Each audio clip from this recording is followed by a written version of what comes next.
तो कैसे हैं आप सब। हम लोगों का अभी फिजिक्स का पहला चैप्टर चल रहा है जिसका नाम है विद्युत आवेश तथा क्षेत्र। हम लोगों ने अभी तक 8 लेक्चर कंप्लीट कर लिया है। पिछले लेक्चर में हम लोगों ने विद्युत क्षेत्र को समझा था। हम लोगों ने क्या समझा था पिछले लेक्चर में? विद्युत क्षेत्र को। सबसे पहले देखेंगे, हम लोग पिछले लेक्चर में बात किए थे, मान लिए कोई आवेश है, मान लिए ये कोई आवेश है। जब हम लोग किसी वस्तु को क्या करते हैं, आवेशित करते हैं, यानी कि वस्तु को आवेश देते हैं, तो वो क्या करता है, वो जैसे मान लिए कोई आवेशित वस्तु है या आवेश है, ये अपने आसपास एक क्या करता है, एक प्रभाव उत्पन्न करता है। ये अपने आसपास क्या करता है, एक प्रभाव उत्पन्न करता है। जहाँ पर किसी अन्य आवेश को लाने पर वह क्या करता है, आकर्षण या प्रतिकर्षण बल का अनुभव करता है। जहाँ तक मान लीजिए, यहाँ तक हम लोग पिछले क्लास में समझे थे, अगर प्लस आवेश को लाएंगे इसके क्षेत्र में, जहाँ तक इसका प्रभाव है, तो वो क्या करेगा, इसको प्रतिकर्षित करेगा। अगर यहीं पे माइनस को लाएंगे तो ये आकर्षित करेगा। ये कहाँ तक करेगा आकर्षित, कहाँ तक प्रतिकर्षित करेगा, कितना दूर तक इसका प्रभाव होगा, ये सब हम लोगों ने पिछले लेक्चर में ऑलरेडी पढ़ चुके हैं। आज हम लोगों का है विद्युत क्षेत्र कितने प्रकार के होते हैं। आज हम लोग पढ़ेंगे विद्युत क्षेत्र। हम आज का टॉपिक में हम लोग ये पढ़ेंगे कि विद्युत क्षेत्र 2 प्रकार का होता है। क्या, कितना प्रकार का होता है? विद्युत क्षेत्र 2 प्रकार का होता है। विद्युत क्षेत्र का कितना प्रकार होता है? 2 प्रकार। कितना होता है? 2। इसका पहला प्रकार में है क्या, समरूप विद्युत क्षेत्र। समरूप विद्युत क्षेत्र।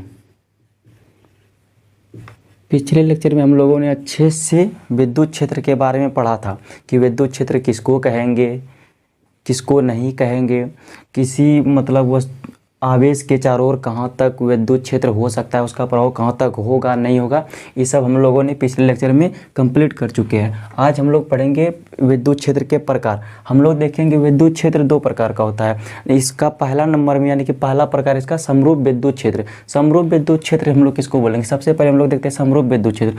हम लोग बोलेंगे वह विद्युत क्षेत्र, वह विद्युत क्षेत्र जिसके प्रत्येक बिंदु पर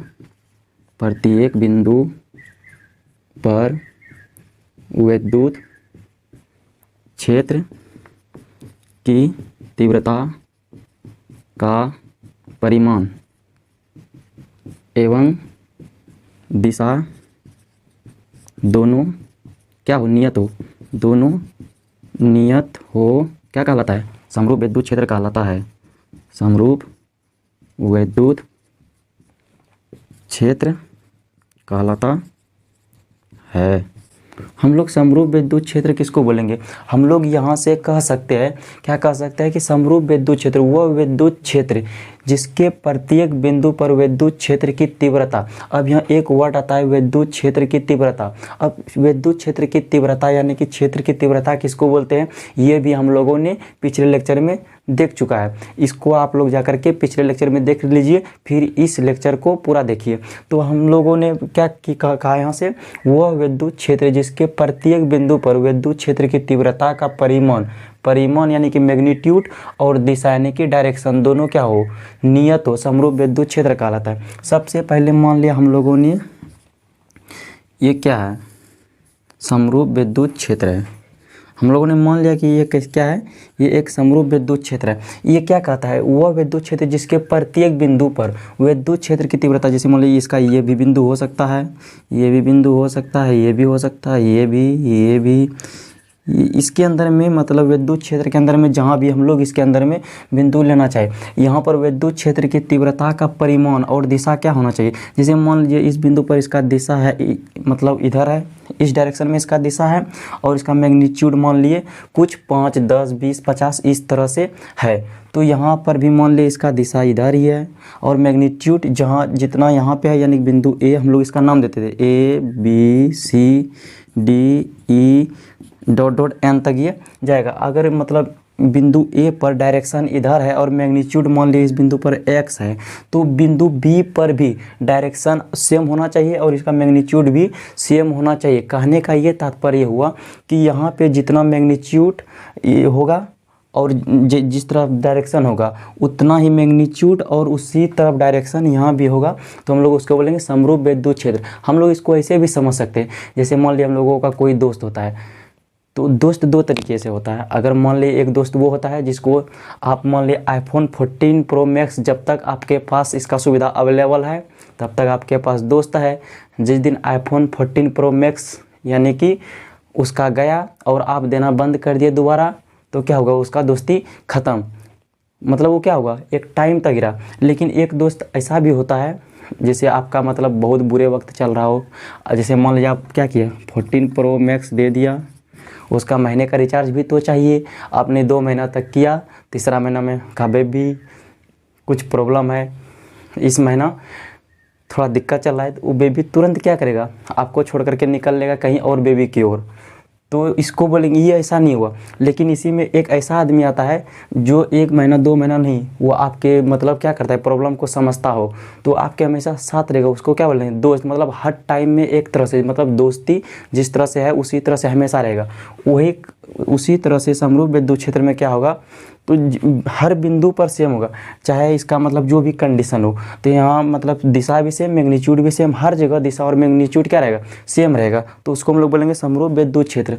अब अगला मतलब इसका है असमरूप या परिवर्ती विद्युत क्षेत्र। इसका अगला प्रकार है असमरूप,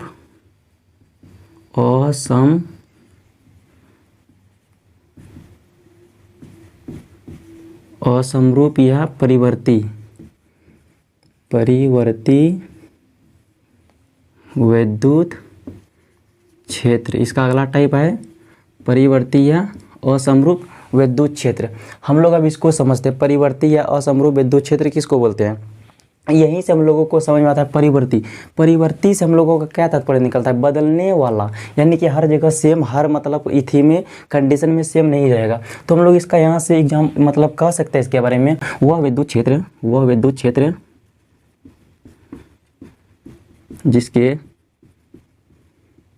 प्रत्येक बिंदु पर विद्युत क्षेत्र की दिशा, वह विद्युत क्षेत्र जिसके प्रत्येक बिंदु पर विद्युत क्षेत्र की दिशा एवं वह विद्युत क्षेत्र जिसके प्रत्येक बिंदु पर विद्युत क्षेत्र की तीव्रता का परिमाण एवं दिशा या दोनों नियत नहीं हो, क्या कहलाता है, परिवर्ती या असमरूप विद्युत क्षेत्र कहलाता है।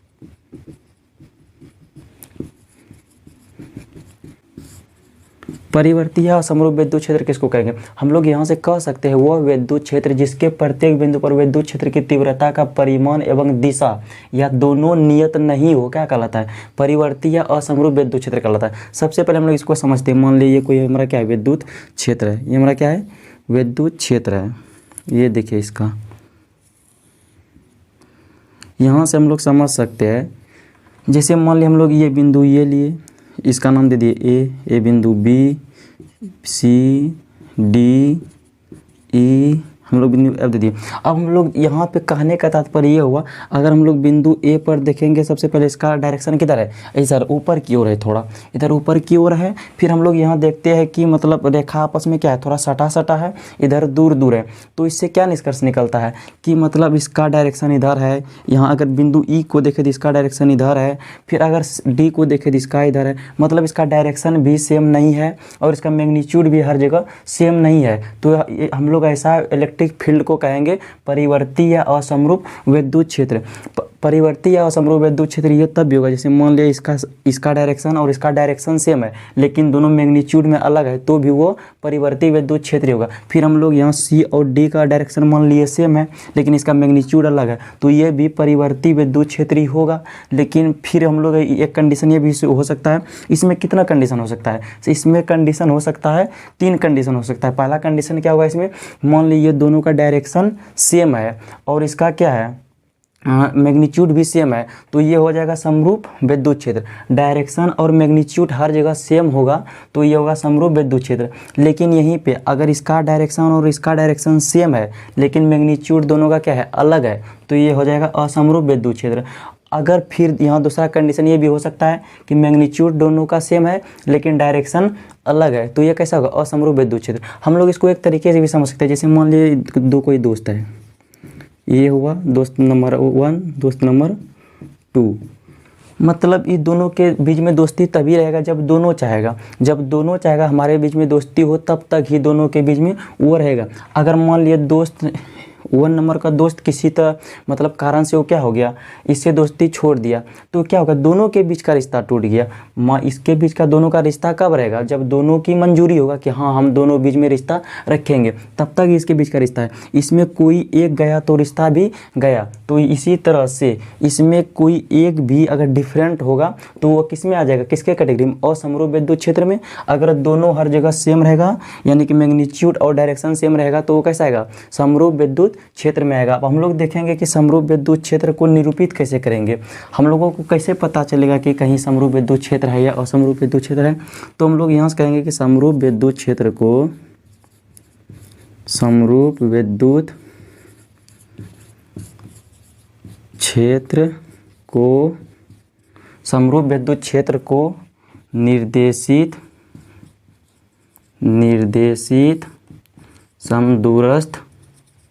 समदूरस्थ समांतर एवं सरल रेखाओं द्वारा प्रदर्शित किया जाता है। हम लोग सबसे पहले समरूप विद्युत क्षेत्र देखें क्या होता है, उसका परिभाषा देखें। अब हम लोग देखेंगे कि समरूप विद्युत क्षेत्र को निरूपित कैसे किया जा सकता है। तो हम लोग यहाँ से कह सकते हैं समरूप विद्युत क्षेत्र को निर्देशित, सबसे पहला वर्ड आता है निर्देशित, समदूरस्थ, समांतर एवं सरल रेखाओं द्वारा निरूपित किया जाता है। अब हम लोग इसको समझते हैं। सबसे पहले क्या कहता है, निर्देशित। निर्देशित मतलब हुआ जिसका दिशा होता है। निर्देशित कहने का ये अर्थ हुआ कि जिसका दिशा हो। निर्देशित मतलब दिशा। सबसे पहले निर्देशित समदूरस्थ। समदूरस्थ मतलब होता है समान दूरी पर, फिर समांतर। मान लीजिए हमारा क्या है, समरूप विद्युत क्षेत्र है और इसके बीच का डिस्टेंस हम मान लिए क्या है, r। इसके बीच का डिस्टेंस क्या है, r। इसके बीच का डिस्टेंस क्या है भैया, r है। सबसे पहले अब हम लोग यहाँ से समझते हैं समरूप विद्युत क्षेत्र को कैसे निरूपित किया जाएगा, निर्देशित। निर्देशित मतलब जिसका दिशा हो। यहाँ हम लोग देखते हैं, जैसे मान लीजिए इसका कुछ नाम दे देंगे ABCDEFGHIJ। इसका हम लोग देखते हैं निर्देशित, यानी कि ये सबको, इस रेखा को क्या है, दिशा भी है। हम लोग देख रहे हैं कि इसका इस डायरेक्शन में दिशा भी है, तो इसको हम लोग बोलेंगे निर्देशित। समदूरस्थ मतलब हुआ एक इसके बीच यहाँ जितना डिस्टेंस होगा, मान लीजिए यहाँ पे इसके और इसके बीच, मान लीजिए इसका नाम है A और इसका नाम है B। ए और बी के बीच का जितना डिस्टेंस है उतना ही डिस्टेंस यहाँ बी और सी के बीच का होगा, उतना ही डिस्टेंस सी और डी के बीच का होगा, उतना ही डिस्टेंस डी और ई के बीच का होगा। उसी को बोलते हैं समदूरस्थ। समदूरस्थ मतलब होता है समान दूरी पर स्थित, ठीक है। फिर अगला है समांतर। समांतर मतलब हुआ हर जगह इसका बीच की दूरी क्या होगा, सेम होगा, हर जगह सेम। मतलब यहाँ पे अगर आर है तो यहाँ भी आर, वहाँ भी आर, वहाँ भी आर। उसी को बोलते हैं क्या बोलते हैं, समांतर। मतलब एक दूसरे के पैरेलल में होना चाहिए। अगला है सरल। सरल रेखा मतलब हुआ सीधी रेखा। सीधी रेखा हम लोग यहाँ पे देखते हैं ये चारों कंडीशन को क्या करता है, फुलफिल करता है। तो ये हम लोगों का, इसको हम लोग बोल सकते हैं किसका निरूपण है, ये समरूप विद्युत क्षेत्र का निरूपण है। अब हम लोग देखेंगे असमरूप विद्युत क्षेत्र को कैसे निरूपित करेंगे। असमरूप विद्युत क्षेत्र को कैसे निरूपित करेंगे, असमरूप विद्युत क्षेत्र को हम लोग परिवर्ती विद्युत क्षेत्र भी बोलते हैं। अब हम लोग देखेंगे असमरूप विद्युत क्षेत्र का निरूपण। असमरूप विद्युत क्षेत्र को हम लोग कैसे निरूपित करेंगे। तो सबसे पहले इसको हम लोग अलग अलग तरीके से निरूपित कर सकते हैं। इसका सबसे पहला तरीका देखेंगे। असमरूप विद्युत क्षेत्र को निरूपित किया जाता है, कैसे निरूपित किया जाता है? वक्र रेखाओं द्वारा, वक्र रेखाओं द्वारा असमरूप विद्युत क्षेत्र को निरूपित किया जाता है। इसको हम लोग वक्र रेखा द्वारा भी निरूपित करते हैं। जैसे मान लिए असमरूप विद्युत क्षेत्र है ना, इसको मान लिए ये देख लीजिए, इसका दिशा भी है, दिशा इसका भी होगा, लेकिन ये कैसा होगा? वक्र रेखा होगा। असमरूप विद्युत क्षेत्र को निरूपित किया जाता है कैसा? वक्र रेखाओं द्वारा। जैसे मान लीजिए कोई वक्र रेखा, इसका दिशा भी है, ये किसको निरूपित करेगा? वक्र रेखाओं द्वारा। आखिर ये वो रेखा वक्र ही क्यों होता है असमरूप विद्युत क्षेत्र में? जैसे मान लीजिए कोई क्या है? चार्ज है, मान लीजिए कोई चार्ज है, ये अपने चारों ओर क्या करता है? विद्युत क्षेत्र उत्पन्न करता है। हम लोग ये भी देखे हैं कि किसी भी चार्ज के चारों ओर विद्युत क्षेत्र की तीव्रता का पता लगाने के लिए हम लोग किसका? क्यू नोट यानी कि टेस्ट चार्ज का क्या करते हैं? प्रयोग करते हैं या उसको प्रयोग में लाते हैं। तो यहाँ पर अगर इसको अगर चलने के लिए स्वतंत्र हो, यानी कि उस क्षेत्र में हम लोग क्यू नोट को स्वतंत्र छोड़ देंगे। मान लिया कि सपोज कि हम लोगों का विद्युत क्षेत्र कैसा है? परिवर्ती है, असमरूप है। तो असमरूप या परिवर्ती विद्युत क्षेत्र में इस आवेश को यानी कि टेस्ट का चार्ज को छोड़ने पर ये टेढ़ा मेढ़ा रेखा में यानी कि टेढ़ी मेढ़ी रेखा में गति करने लगता है, जिस कारण से इसको हम लोग किसके द्वारा निरूपित करते हैं? वक्र रेखाओं द्वारा, निर्देशित वक्र रेखाओं द्वारा निरूपित करते हैं। अगला इसको हम लोग किससे निरूपित करते हैं? अगला हम लोग इसको निरूपित करते हैं अपसारी रेखाओं द्वारा। अपसारी रेखाओं द्वारा हम लोग परिवर्ती या असमरूप विद्युत क्षेत्र को अपसारी रेखाओं द्वारा भी क्या करते हैं? निरूपित करते हैं। अपसारी रेखाओं द्वारा। अपसारी रेखा क्या होता है? हम लोगों ने इसके बारे में क्लास 10th में पढ़ चुके हैं। ये देखिए, ये क्या है हम लोगों का? अपसारी रेखा। ये किसका निरूपण करता है भैया? ये हम लोगों को निरूपित करता है परिवर्ती या असमरूप विद्युत क्षेत्र का। हम लोग यहाँ देखते हैं कि यहाँ पे रेखा बहुत ही दूरी पर है, एक दूसरे से कितना दूरी पर स्थित है। ये मान लीजिए अनंत से आ रहा है, मान लीजिए अनंत से आ रहा है, और यहाँ पे देखते हैं कि आकर के सब एक जगह मिल रहा है, यानी कि इसका मैग्नीट्यूड यहाँ पे कुछ और है, यहाँ पे कुछ और है, जिस वजह से किसको निरूपित करता है? परिवर्ती या असमरूप विद्युत क्षेत्र को निरूपित करता है। नेक्स्ट है हम लोगों का यहाँ पे तीर का सिंबल। देखिए, ये तीर का सिंबल किस तरह है? बाहर की ओर, यानी कि ये कहाँ तक? ये यहाँ से निकल करके अनंत तक जाएगा। अपसारी रेखा में होता है क्या है?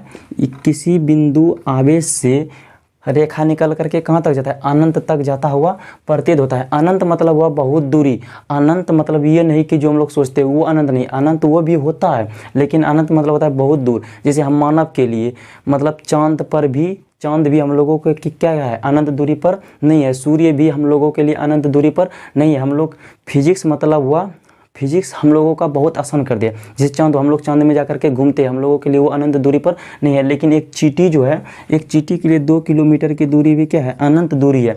तो यहाँ से हम लोग कह सकते हैं अपसारी रेखा क्या होता है? एक ही बिंदु से निकल करके बहुत दूर तक चलता है। तो हम लोग यहाँ देखते हैं इसका घनत्व यहाँ कुछ और है, यहाँ कुछ और है। तो इसको हम लोग किससे निरूपित करेंगे? इसको हम लोग कहेंगे ये किसका निरूपण कर रहा है? असमरूप या परिवर्ती विद्युत क्षेत्र को। फिर हम लोग तीसरा इसको अभिसारी रेखाओं द्वारा भी निरूपित कर सकते हैं। अभिसारी रेखाओं द्वारा परिवर्ती या असमरूप विद्युत क्षेत्र को हम लोग किसके द्वारा? अभिसारी रेखाओं द्वारा भी निरूपित कर सकते हैं। अभिसारी रेखा किसको बोलेंगे? जैसे मान लीजिए क्या होगा? एक चार्ज हो गया, अब ये क्या होगा? ये अनंत से आकर के इसमें क्या होगा? मिलेगा। देखिए क्या हो रहा है? इसमें तीर का सिंबल का सिर्फ डिफरेंस है। इस पे बाहर होता हुआ प्रतीत हो रहा है, लेकिन इसमें आता हुआ प्रतीत हो रहा है। इसको हम लोग कहेंगे ये किसका निरूपण कर रहा है? तो ये निरूपण कर रहा है असमरूप या परिवर्ती विद्युत क्षेत्र को। ऐसा यहाँ तक क्लियर हो गया होगा। अब हम लोग आगे, हम लोगों का टॉपिक है, आगे हम लोगों को टॉपिक तो पढ़ना है। सबसे पहले यहाँ तक क्लियर हुआ कि नहीं आप लोग बता दें, फिर हम लोग बढ़ेंगे आगे। हम लोगों ने अभी क्या क्या पढ़ा? हम लोगों ने सबसे पहले पढ़ा कि विद्युत क्षेत्र 2 प्रकार का होता है। एक होता है समरूप विद्युत क्षेत्र, दूसरा होता है परिवर्ती विद्युत क्षेत्र। फिर हम लोगों ने देखा समरूप विद्युत क्षेत्र किसको कहते हैं, परिवर्ती विद्युत क्षेत्र किसको कहते हैं, उसका निरूपण भी देखे। अब हम लोगों का नेक्स्ट टॉपिक है विद्युत क्षेत्र रेखा या विद्युत बल रेखा। विद्युत बल रेखा या इसी को हम लोग बोलते हैं विद्युत क्षेत्र रेखा, विद्युत बल रेखा या विद्युत क्षेत्र रेखा। नेक्स्ट टॉपिक हम लोगों का क्या है, विद्युत बल रेखा या विद्युत क्षेत्र रेखा। हम लोग विद्युत बल रेखा या विद्युत क्षेत्र रेखा किसको बोलेंगे? हम लोग जानते हैं कि किसी भी पार्टिकल को इलेक्ट्रिकल चार्ज करने पर क्या होता है, वो आवेशित हो जाता है और अपने आसपास क्या करता है, विद्युत क्षेत्र उत्पन्न करता है। उसी को हम लोग क्या करते हैं, विद्युत क्षेत्र यानी कि विद्युत बल रेखा उसी का ग्राफीय निरूपण है। विद्युत बल रेखा उसी का क्या है, विद्युत क्षेत्र का ग्राफीय निरूपण है। इसको दिया किसने, इसके कंसेप्ट को दिया माइकल फैराडे ने। हम लोग यहाँ से विद्युत क्षेत्र रेखा यानी कि विद्युत बल रेखा के बारे में जानेंगे। हम लोग विद्युत बल रेखा उतना नहीं बोलेंगे, हम लोग यूज करेंगे विद्युत क्षेत्र रेखा। हम लोग यहाँ से कह सकते हैं वह रेखा, हम लोग विद्युत क्षेत्र रेखा के बारे में सबसे पहले जानेंगे विद्युत क्षेत्र रेखा कहते किसको है। हम लोग यहाँ से जानेंगे कि वह रेखा, वह वक्र जिसके किसी बिंदु पर, किसी भी बिंदु पर, वह वक्र जिसके किसी भी बिंदु पर खींचा गया स्पर्श रेखा उस बिंदु पर विद्युत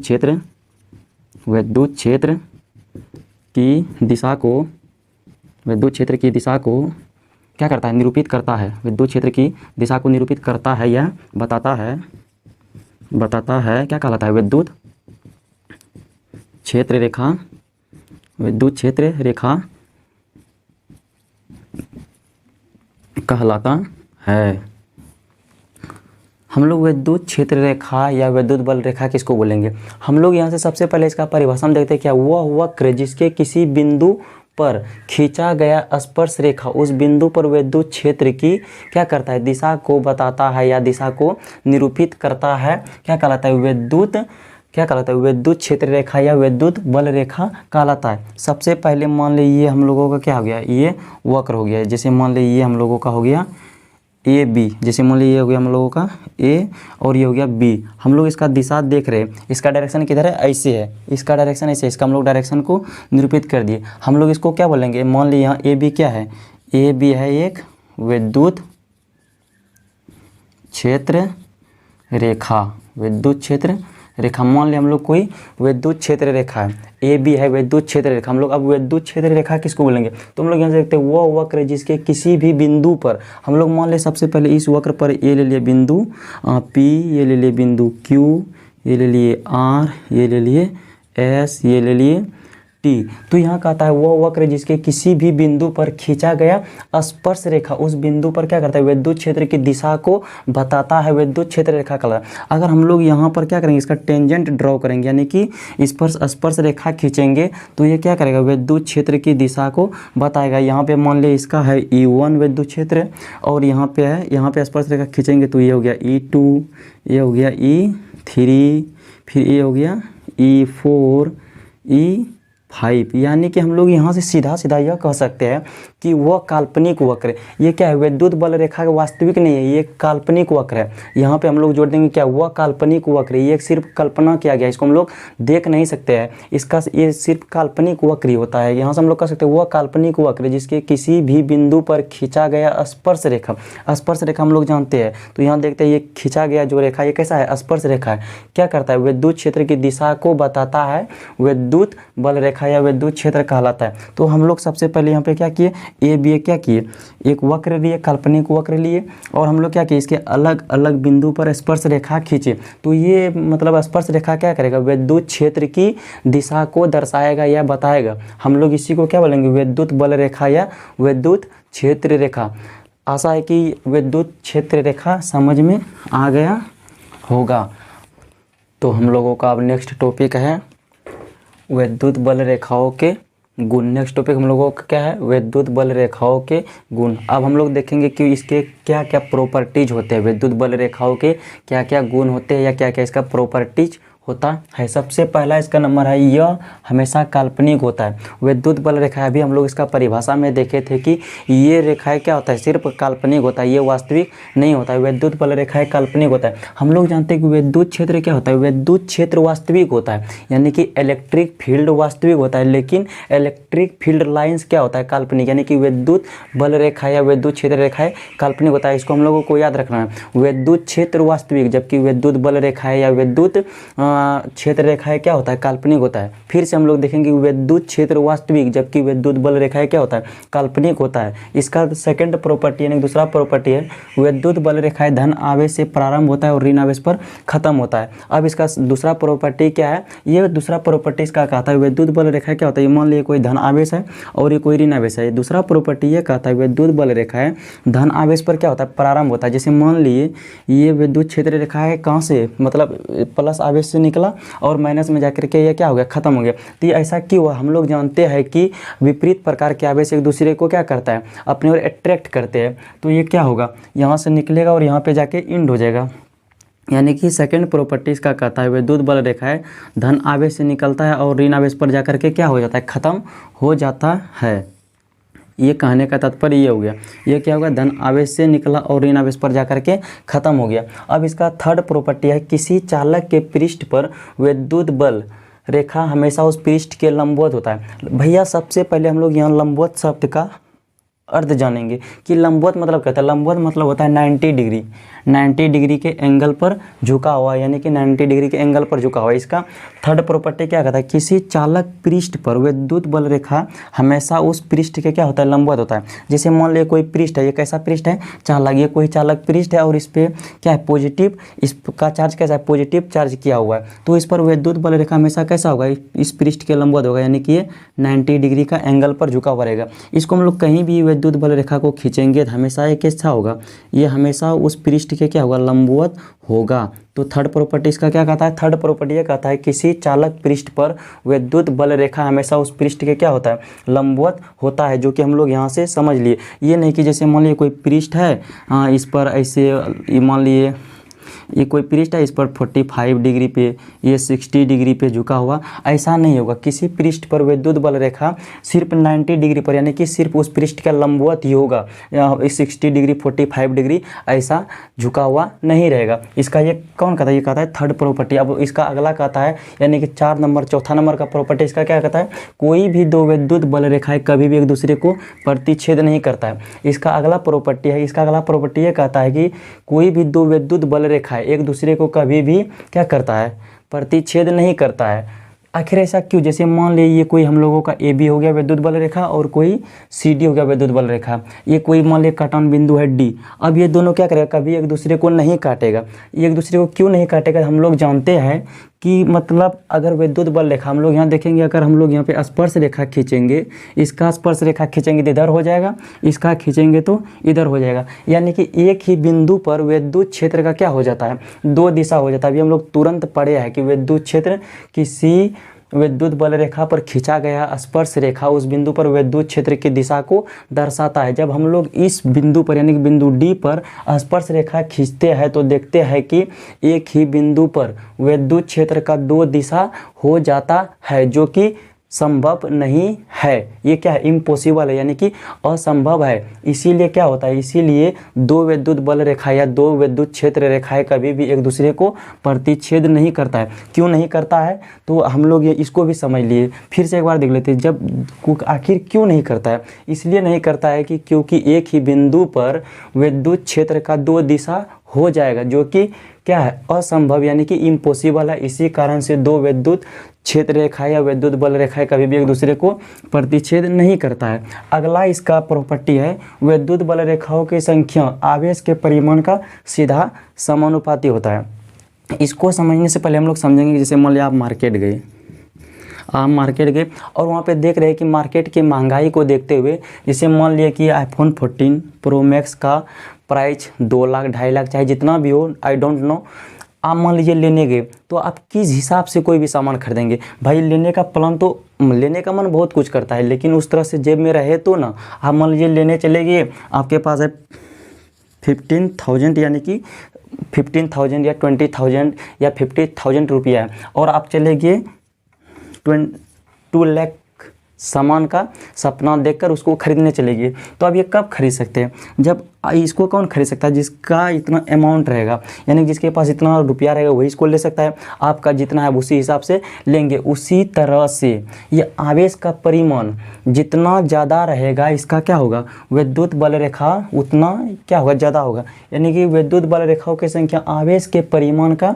सीधा समानुपाती होता है। परिमाण मतलब मैग्नीट्यूड। जैसे मान लीजिए ये 5 कूलम का आवेश है, ये 1 कूलम का आवेशित कोई क्या है, वस्तु है, तो इसका विद्युत बल रेखा क्या होगा, पास पास होगा। देखते हैं इसमें बहुत गहरी दोस्ती दिखाई दे रहा है, जबकि इसमें थोड़ा उतना नहीं चलता बनता है। तो यहाँ से हम लोग समझ सकते हैं या कह सकते हैं सीधा सीधा हम लोग यहाँ देखते हैं कि यहाँ पे Q1 आवेश है, ये Q2 आवेश है। तो इस पर क्या है, Q1 पर इसका घनत्व ज़्यादा है, मतलब ये इसका घनत्व आपस में बहुत ज़्यादा पास में सटा हुआ है, एक दूसरे से बहुत बहुत नज़दीक में है। तो हम लोग इसको बोलेंगे आवेश के परिमाण। परिमाण मतलब जिसका परिमाण ज़्यादा होगा उसमें क्या होगा, इसका विद्युत बल रेखाओं की संख्या ज़्यादा होगा। जिसका परिमाण कम होगा उसका विद्युत बल रेखाओं की संख्या कम होगा और दूर दूर होगा। लेकिन जिसका ज़्यादा रहेगा उसका विद्युत बल रेखाओं की संख्या ज़्यादा और पास पास रहेगा। तो हम लोग यहाँ से सीधा सीधा कह सकते हैं कि यहाँ पे Q1 आवेश का परिमाण ज़्यादा है किसे, Q2 आवेश से। अब इसका नेक्स्ट प्रॉपर्टी का आता है, निकट स्थित बल रेखाएं प्रबल विद्युत क्षेत्र को तथा दूर स्थित बल रेखाएं किसको, दुर्बल विद्युत क्षेत्र को निरूपित करता है। अब हम लोग इसको समझेंगे, इसको हम लोग क्या समझेंगे, इसको अब हम लोग देखेंगे कि प्रबल विद्युत क्षेत्र किसको बोलेंगे।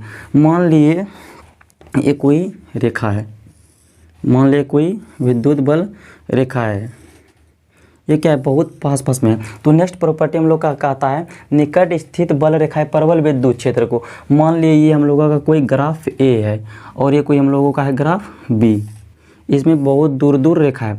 तो हम लोग यहाँ से देख सकते हैं, हम लोग यहाँ से कह सकते हैं कि निकट स्थित बल रेखा है। ये यहाँ पे हम लोग देख रहे हैं कि ये रेखा बहुत ही पास पास में है। जैसे हम लोगों को इसमें और इसमें हम लोग कह सकते हैं ये प्रबल विद्युत क्षेत्र को निरूपित करता है, ये दुर्बल विद्युत क्षेत्र को निरूपित करता है। हम लोग यहाँ से कह सकते हैं कि निकट स्थित बल रेखाएँ क्या करता है, प्रबल विद्युत क्षेत्र को, और दूर स्थित बल रेखाएँ दुर्बल विद्युत क्षेत्र को यानी कि कमजोर विद्युत क्षेत्र को निरूपित करता है।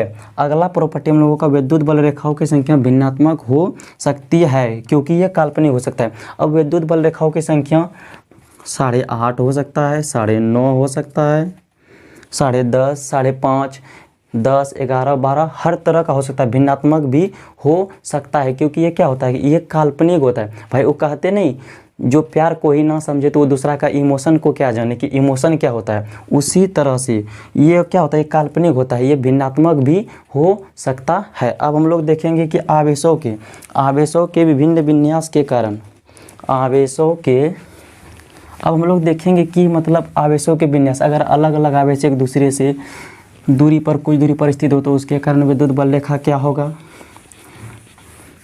अगर नज़दीक में है तो उसके कारण क्या होगा, किसके कारण क्या होगा, अब हम लोग वो भी देख लेते हैं। अब हम लोगों का अगला टॉपिक है आवेशों के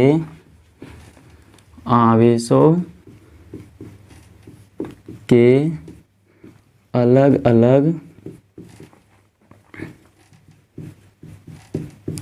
विन्यास के कारण विद्युत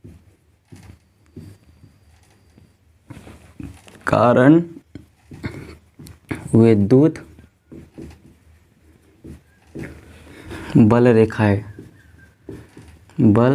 रेखाएं